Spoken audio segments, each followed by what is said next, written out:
Alright, welcome back everybody. Turn 39 of Roots Bloody Roots. This is a mixed turn overall.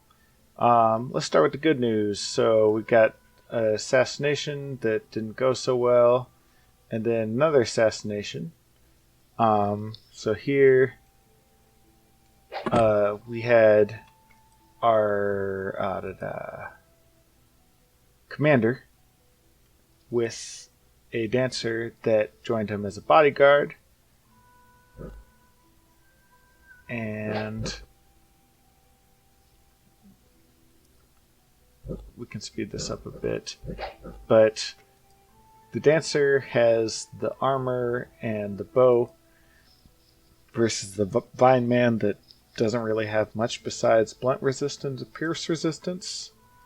Which pierce resistance admittedly helps against the spear. But all said, we took out that assassin. Then Lil Sebastian, definitely don't want him to get assassinated. He's the guy who auto howls, and he casts Horde of Skeletons just automatically. So Assassin's gonna have to be packing some pretty serious heat to deal with all of that.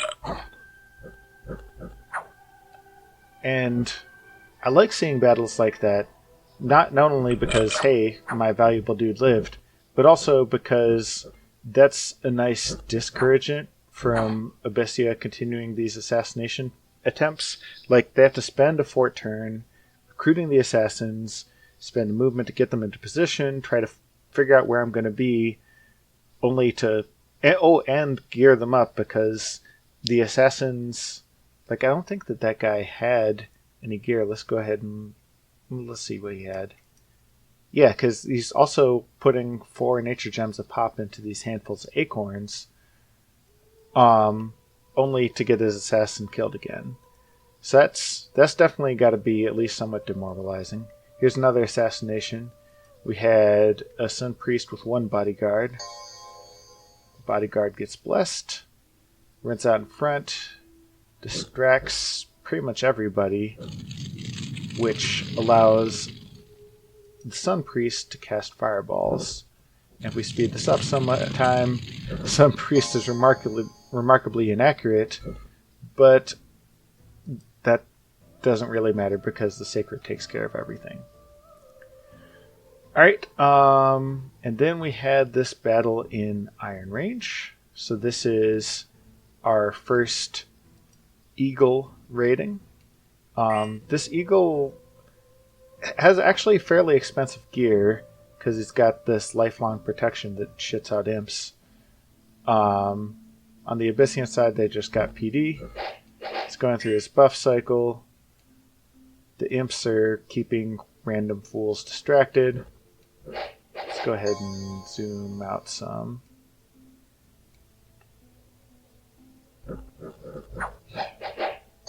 This horse, like all of these horses, are just the PD of this province.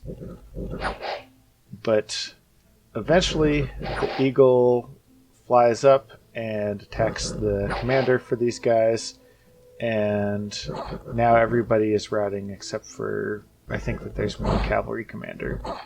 And 2 imps a turn eventually adds up. So good job, Eagle. That'll, like... Besides the fact that that was a successful raid, I like an attack like that because it's just another thing that Abyssea has to worry about. Like, that Eagle can go anywhere and attack anything, and it's tricky to deal with. Just piling up PD is not going to be enough to take it out, so he's got to have alternate strategies.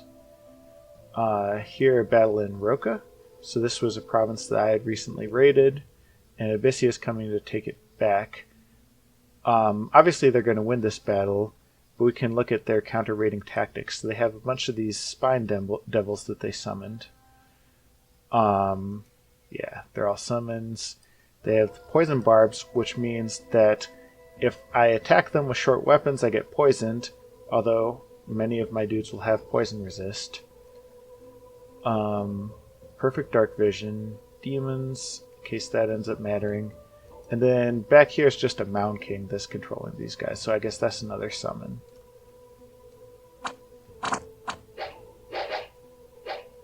And the actual battle itself goes about the way you'd expect.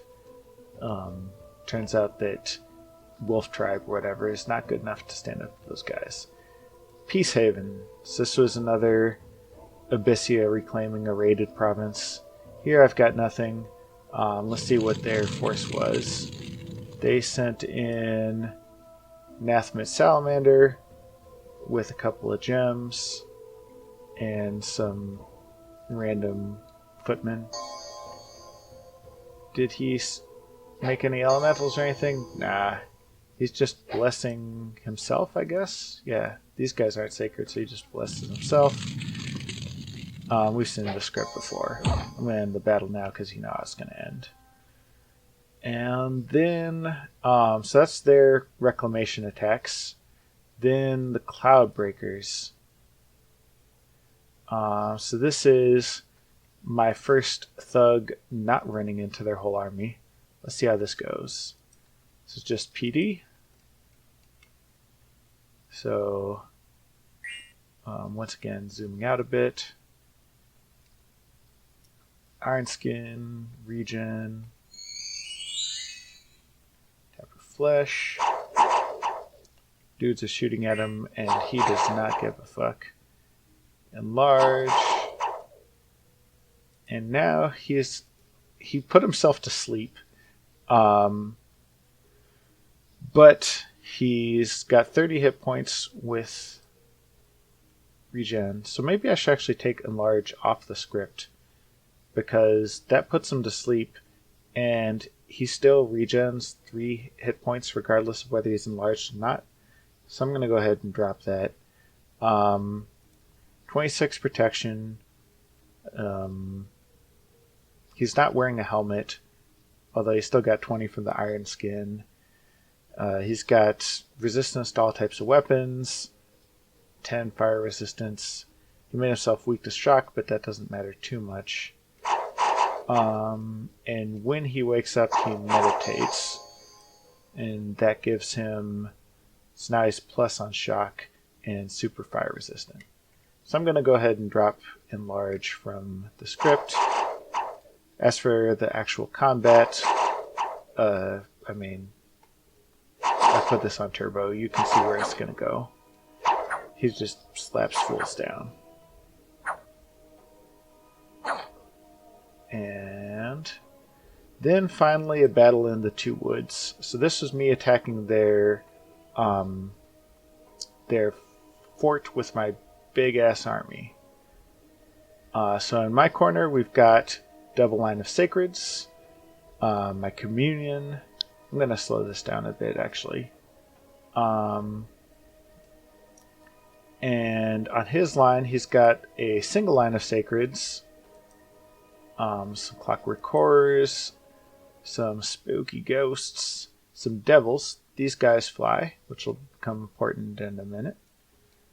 More clockwork soldiers, more flyers, infantry. What are these guys? Puny fire elementals. And then intermixed with their troops are salamanders.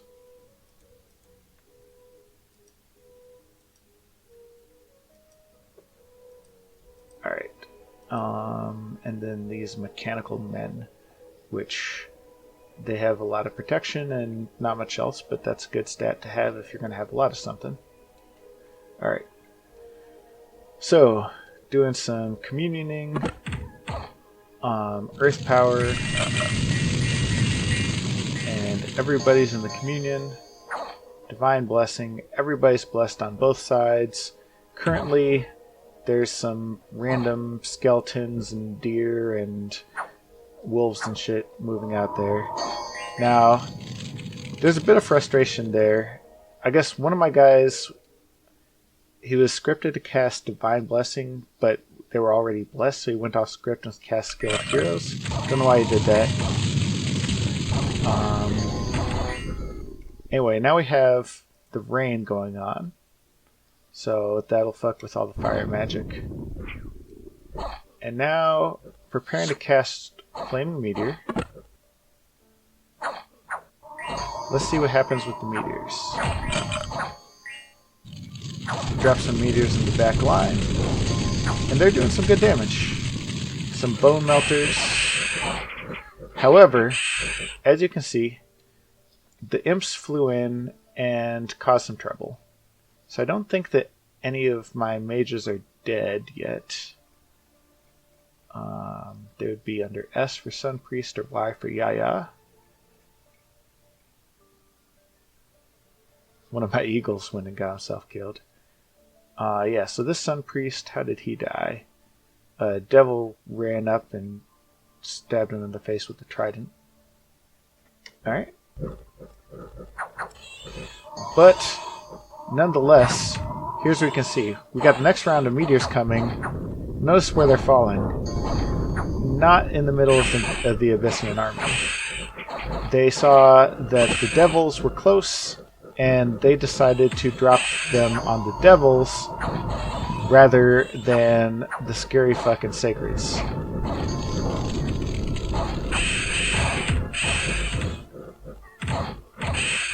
So eventually we're going to kill these devils because they don't have much to defend themselves with. They've got HP but nothing else.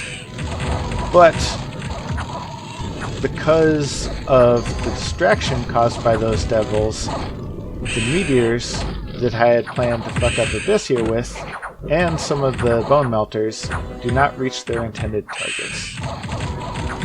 Alright, so now all but one of those guys are dead. Now the meteors are dropping. These guys are regenning from random shit. Some of them are getting killed by foul vapors. Some guys are routing. He off-script casts Blade Wind. So that was another thing that I noticed. Let's see, what killed Ron? Oh, a friendly meteor. Way to go. We've lost 2 Sun Priests at this point. This guy won't even tell me how he died. He must have fatigued out, I guess? For the communion? Not sure. Let's see. What was I looking for? Oh yeah, these guys. So, these guys, he cast 1 destruction. He was supposed to basically spam out destruction or at least more earth meld, but he switched to Blade Wind. Which is, again, that's a really shitty off-script cast because Blade Wind can be effective against some troops, isn't going to do anything to heavily armored Abyssians. So that's unfortunate. These Earth guys love to go off-script and cast Blade Wind, which is not super helpful. This guy, again, he cast Destruction. He was supposed to spam out more Earth Melds or Destruction, but he keeps going with Flaming Scourge or Blade Wind. So, yeah, not helpful. You can tell from my tone where this is going, but let's go ahead and see the rest of this. Go switch to normal speed now. So, they're casting some... We've got some more meteors falling. Let's see where these fall. They're inaccurate, so... The benefit from the meteors is when the enemy is marching up with a big blob of dudes, you don't care if it's inaccurate because it's still going to hit somebody. But now that they're in close combat, the meteors are just as likely to hit my own dudes as the intended targets. So we're getting some hits, and I appreciate that. You can see that anytime a meteor drops on something, it basically nukes it. But now, our dudes are routing. And then the other part of being a communion nation hits, because when our dudes rout, the communion doesn't realize that everybody's left. So we go ahead and speed this up. Whoever cast Foul Vapor is routed, and these communion slaves are just chilling here, chanting while they get cut down.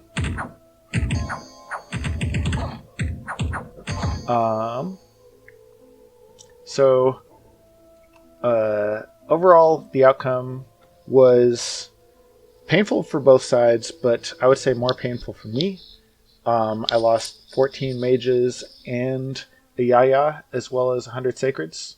I'm not too concerned about the spawns and stuff. On their side, they lost most of their infantry, all of this random shit, half of their sacreds. So, which, admittedly, half of their sacreds doesn't sound good, but it does have the nice side effect that blood bond, as I mentioned in a previous video, that blood bond does not do as much when there's fewer guys to blood bond with. So it's not the outcome I was expecting or hoping for, don't get me wrong, but it is a big deal. I've still got a decent amount of sacreds. I didn't lose value mages really, except for one of the Yayas. So much like before, I can regroup. It's just annoying because I fell for the imps basically. So what does that mean? Well, I'm going to continue to regroup. That's what I do. I'm going to continue to make more serpents because they are great siege chaff. What can you summon? Maybe some griffins? Yeah, that seems good for siege chaff too. So continue to summon dudes. I'm leaving some of these guys here to patrol just in case that there's assassins about, but if these guys actually attack, they're still on retreat.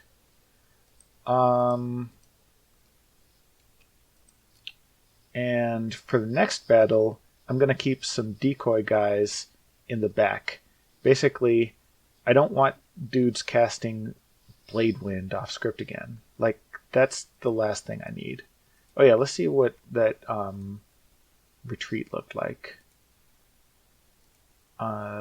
So, mostly successful.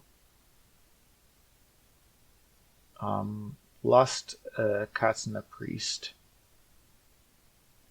And Andy Dwyer. Which I think that he was a sun priest.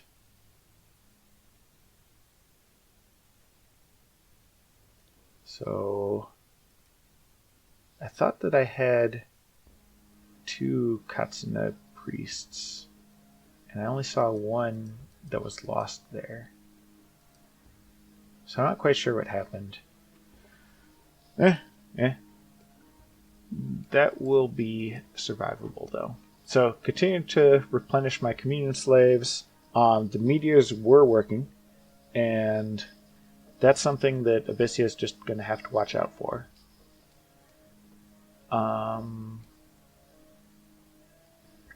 Let's see. What else is happening? Oh, messages. Found some gems. Lost some PD up here, so let's go ahead and replenish that. And got a bunch of free gems, so definitely grateful for that. Up here in this lake, happy to own this lake because it spawned 5 free mages. So I can bring them on land. I thought about having this guy cast, for example, summon Deepwater Spirit, which is underwater regenerator, or become octopus, which turns them into, well, an octopus. But I decided not to do that. I'm just going to bring them on land and research with them. Just make sure I can't get them there yet. I'll actually send them here to research because this has 3 magic scales and my capital only has 1. Let's go ahead and make sure that they are all retreating just in case something stupid happens. Alright, continue with the messages. But all in all, I mean, I will happily say welcome to 5 free mages. Dragonport, free lab and some goodies. That is up here.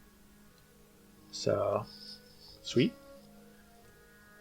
Killed another Asphodel scout. Where was that? Over here? Sorry, buddy. And then some patrolling. We're at construction 5. It's going to be some time before construction 6. Our research speed is artificially low this turn because I'm moving a bunch of dudes around to try to take advantage of higher magic scales, as well as getting my regroup on. But overall, that's fine. Starting to get some free spawn here. Don't know what I was thinking when I sent my god here, but I might as well search as long as she's there. I don't think she has anything better to cast. We're starting to accumulate some Mist Warriors, so 1 a turn, which isn't a lot, obviously, but free spawn is free spawn. I am a sucker for it.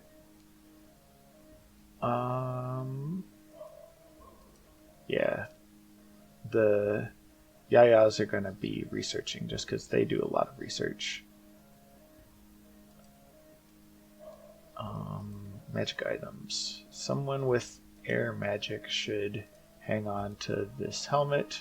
Someone who's researching with air magic. Maybe I don't have such a person. Okay, that's fine.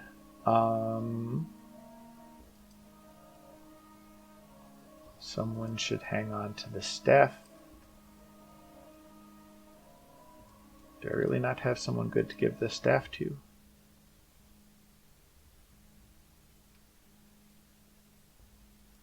Okay. The staff is still worth +2 research points, but it also carries with it the risk of losing a awesome staff. So right now I don't think it's worth it.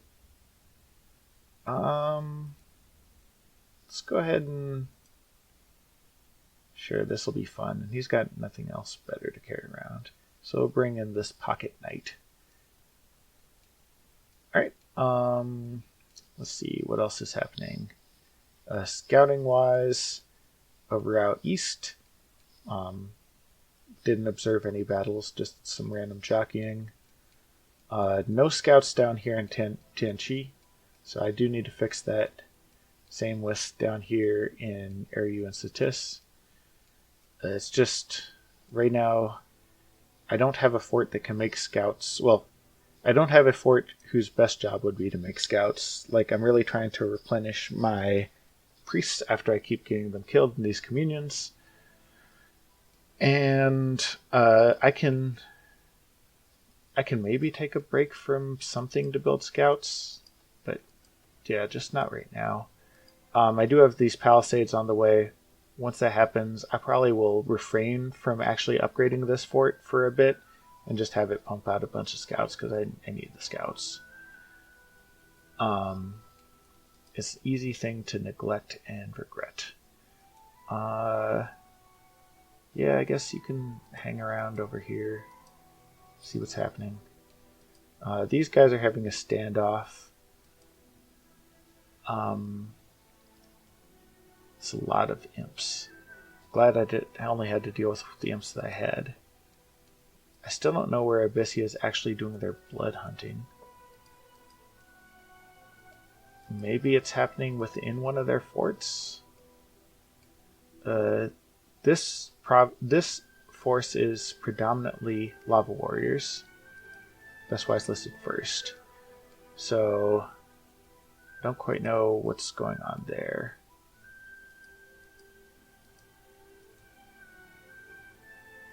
I do want to cut off some Abyssian forces. I think it's unlikely that Abyssia backtracks to here. I mean, the raiding game is just to fuck shit up, basically. Ideally, I could cut off some Abyssian provinces, because that is extra good.